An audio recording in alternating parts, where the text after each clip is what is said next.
प्यारे साथियों, आप सभी का स्वागत करता हूं अपने एमआरएस स्टडी परिवार में। तो डियर, आज की इस वीडियो में मैं यहां पे बात करने वाला हूं। जैसा कि आपको पता है कि बिहार के इंजीनियरिंग कॉलेज में सिक्स्थ सेमेस्टर में आपका जो है एक सब्जेक्ट पढ़ना जो कि इलेक्टिव पेपर होता है, एयरपोर्ट प्लानिंग। तो airport planning and development authority या एयरपोर्ट इंजीनियरिंग कह सकते हैं। तो ये जो सब्जेक्ट्स है ना, इससे आपका इलेक्टिव पेपर होता है। अलग अलग कॉलेजेस में अलग अलग पेपर आपके जो है लिए जाते हैं। तो यहाँ पे हम बात करने वाले हैं यहाँ पे अब तक का जो भी लेक्चर्स हमने पढ़ा उसमें कई सारी चीज़ों के बारे में मैंने आपको बताया। अब यहाँ पे बात करेंगे हम distribution of aircraft weight. Aircraft weight का डिस्ट्रीब्यूशन क्या होता है। तो यहाँ पे type of aircraft, short range, medium range और लॉन्ग रेंज के लिए। और ऑपरेटिंग इम्पटी वेट जो है 66 होता है, एंड शॉर्ट रेंज के लिए और मीडियम रेंज के लिए 59 होता है। पेलोड जो है 24 होता है शॉर्ट रेंज के लिए, मीडियम रेंज के लिए 16 और लॉन्ग रेंज के लिए 10।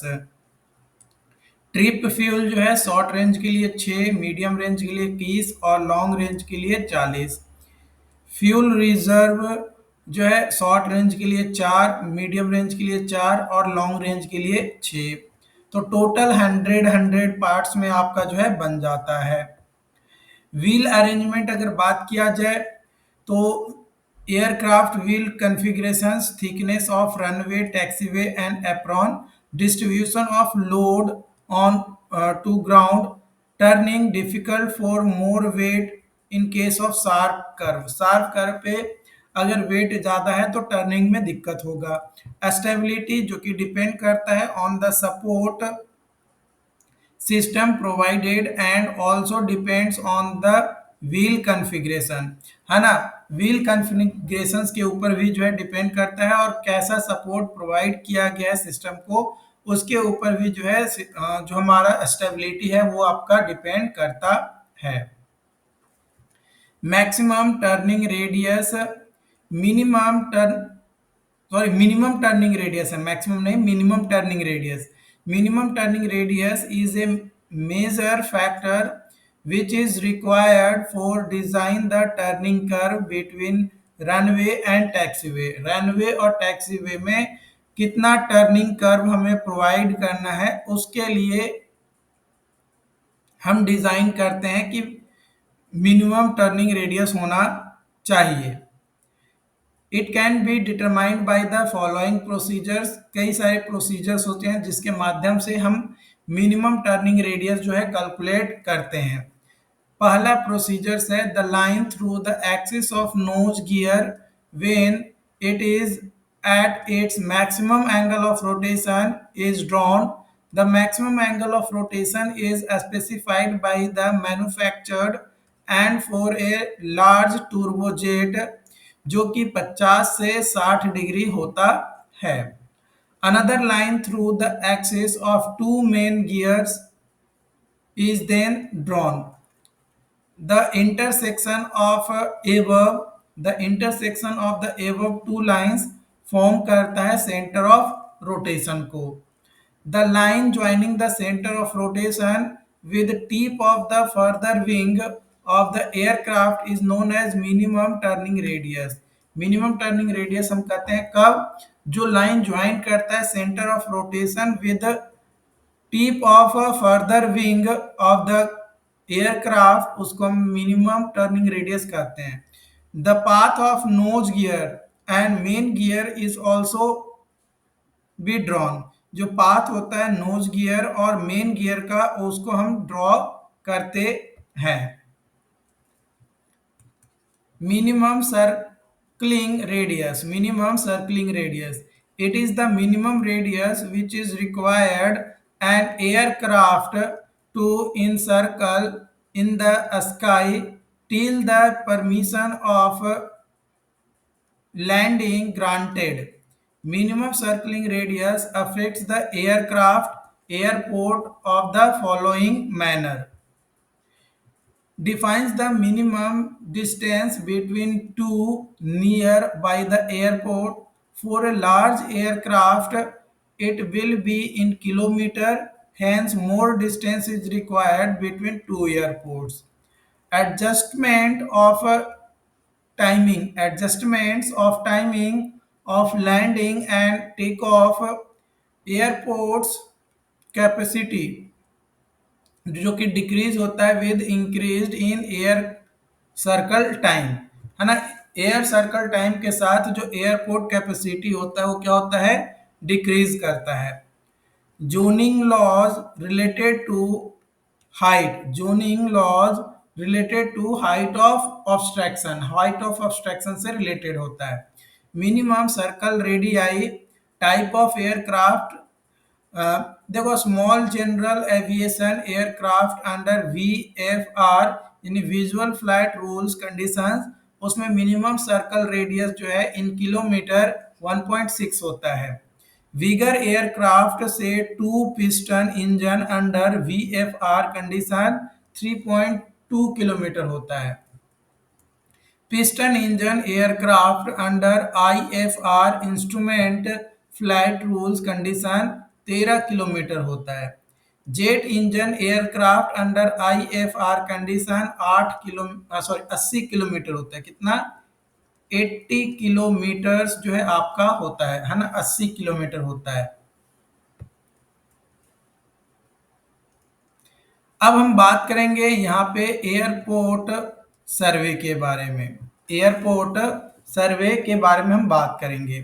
तो जो एयरपोर्ट प्रोजेक्ट्स होता है ये रिक्वायर करता है एक इंटेंसिव स्टडी को and careful considerations from various points of view bye airport managers, planners, concerned departments.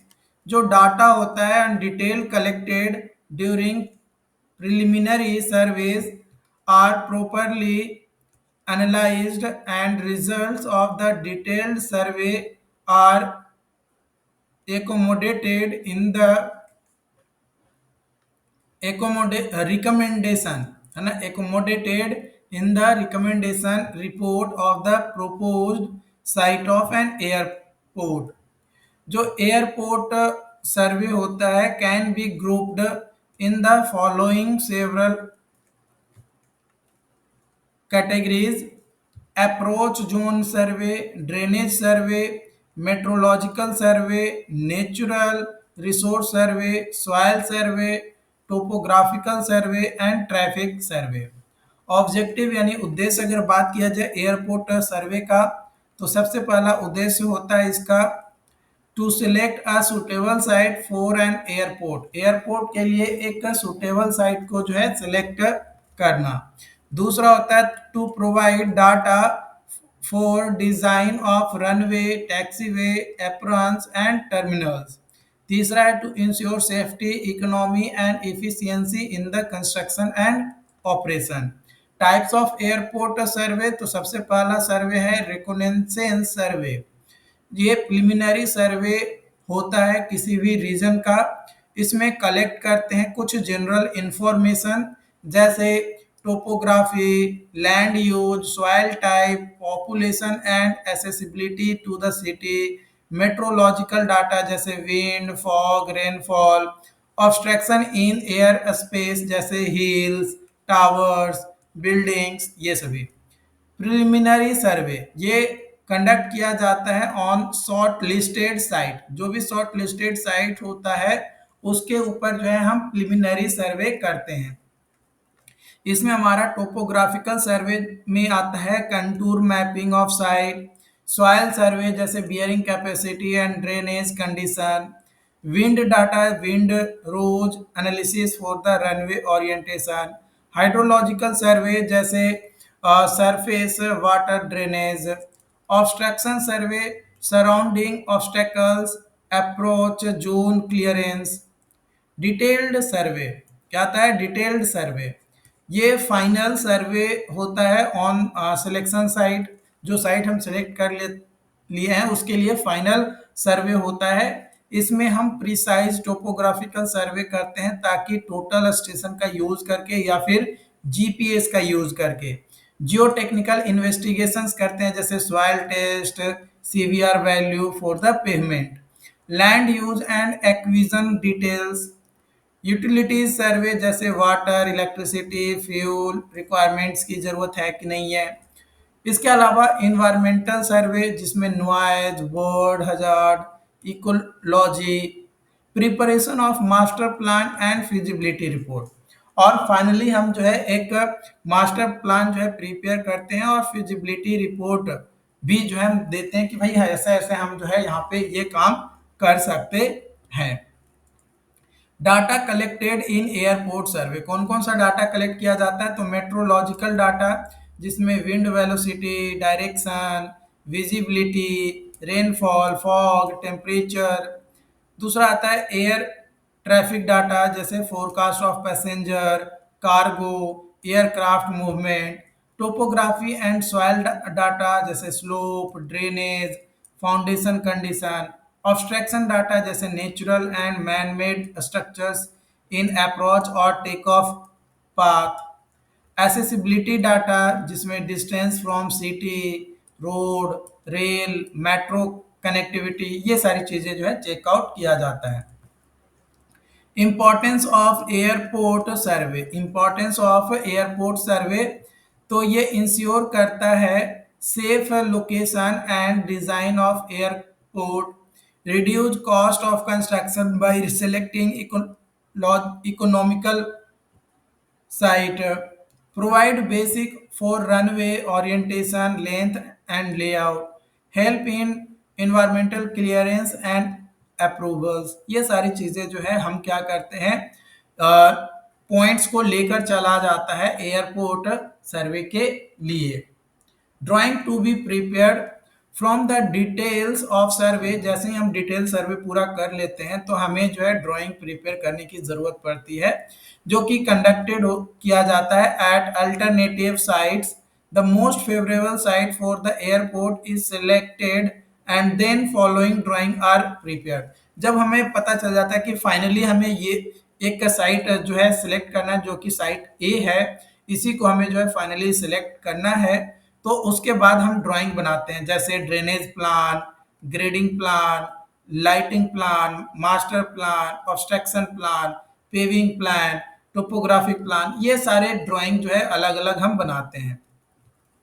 देखो ड्रेनेज प्लान में अगर हम बात करें तो इसमें इस प्लान में हमें ये दिखाया जाता है कि पोजीशंस क्या होना चाहिए प्रोपोज्ड बिल्डिंग का, रनवे का, टैक्सी वे का, एप्रॉन्स का, ताकि जितने भी पाइपलाइंस हैं उसको हम प्रॉपर तरीके से ड्रेनेज नेटवर्क के साथ कनेक्ट करके बाहर डिस्चार्ज कर सके। ग्रेडिंग प्लान, इसमें हम ओरिजिनल और फाइनल कंटूर्स जो भी प्रोपोज्ड है जैसे रनवे, एप्रॉन्स, टैक्सीवे, उसको हम लेते हैं और अल्टीमेट डेवलपमेंट जो है ड्रॉ करते हैं in dotted lines together with typical section where found necessary. Lighting plan, lighting plan इसमें एक जो लेआउट होता है रनवे का पे जो या एप्रॉन पे या टैक्सी वे पे जो लाइट हम लोग लगाते हैं उसका कि भाई लोकेशन क्या होना चाहिए, लाइट्स का, केबल कनेक्शन का, कंट्रोलिंग डक्ट्स का, ये सारी चीजें इस प्लान के अंतर्गत होता है। मास्टर प्लान जो है यूजुअली आपका एक प्रैक्टिस होता है to start an airport with minimum essential requirement. मैंने मिनिमम इसेंशियल रिक्वायरमेंट क्या है एयरपोर्ट को स्टार्ट करने के लिए, यूजुअल जो प्रैक्टिस होता है उस वो हम लेकर चलते हैं मास्टर प्लान के अंतर्गत।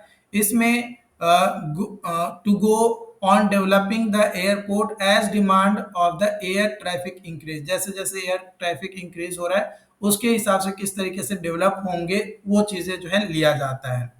जो एयरपोर्ट मास्टर प्लान होता है ये कम्प्रीहेंसिव डॉक्यूमेंट्स होता है जो शो करता है present layout and future development programmes को एयरपोर्ट का। ये यूजुअली जो है 20 से 30 साल का मतलब टाइम लिया जाता है। इसमें short term, medium term and long term के लिए भी जो है फेजेस बनाए होते हैं। Objectives of master plan to forecast and meet future air traffic demand जैसे passenger, cargo, aircraft, to provide adequate land use planning for runways, taxiways, survey, terminals, support facilities to ensure phased development without disrupting operations, to integrate environmental, economic, and social factor in airport growth, to comply with ICAO, IATA, DGCA, AAI standards. Component अगर बात किया जाए airport master plan का, तो air side facilities जिसमें runway आता है, जैसे नंबर, लेंथ, ओरिएंटेशन, जो कि बेस्ड होता है ऑन विंड नोज, टैक्सीवे जो कि layout for efficient aircraft movement, aprons जो कि aircraft parking, loading unloading, fuelling, navigation aids जैसे नेविट्स, जैसे ILS, VOR, radars, lighting system जो कि रनवे या टैक्सीवे लाइट्स या अप्रोच लाइट्स होते हैं, लैंड साइड फैसिलिटीज जिसमें passenger terminals, check in, security, boarding gates, baggage claim, cargo terminals, freight storage and handling, parking and access road, car parking, metro, bus connectivity, administrative and commercial areas, offices, hotels, lounges, ये आता है. Support and utility areas, air traffic control, ATC tower, hangars and maintenance workshops, fuel farm and hydrant systems, fire and rescue stations, drainage, power supply and water supply, land use plan, allocation of land for future expansion, noise buffer zones, green areas and safety zones. Steps in preparation of master plans, forecasting जैसे passenger, cargo, aircraft movement for 5, 10, 20 and 30 years, survey and data collection, topography, soil, wind, accessibility, obstructions, analysis जैसे site suitability, environmental studies, traffic growth, preparation of layout plans showing all facilities, air side, land side, and support. Phasing of development, initial 5 year, intermediate 10 to 15 years, or ultimate 20 to 30 years. Financial and economic evolution, cost, benefit, funding sources, approval from authorities, DGCA, AAI, ICAO, ये आपका आता है. Importance of master plan का importance अगर देखें तो इसका importance आपका आता है, prevents hazard expansion, ensure land availability for future needs, provides blueprint for safe, economical and efficient development, balance traffic demand, environmental protection and regional growth. तो ये सारे जो है आपके पॉइंट्स जो कि आपके साथ मैंने जो है यहाँ पे डिस्कस किया, और भी पॉइंट्स मैं आप लोगों के साथ डिस्कस करूंगा. बस चैनल के साथ आप बने रहिएगा ताकि आपको और भी इसी तरीके का पॉइंट्स जो है डिस्कशन मिल सके, आप प्रॉपर नोट्स बना सको, क्योंकि प्रॉपर नोट्स बनाओगे तभी जाकर जो है आप एग्जाम में बेहतर स्कोर कर पाओगे. तो बेहतर स्कोर करने के लिए आपको जरूरी है शॉर्ट नोट्स तैयार करना. ओके, बाकी जो भी अपडेट्स होंगे वो आप लोगों के साथ शेयर किया जाएगा. Thank you.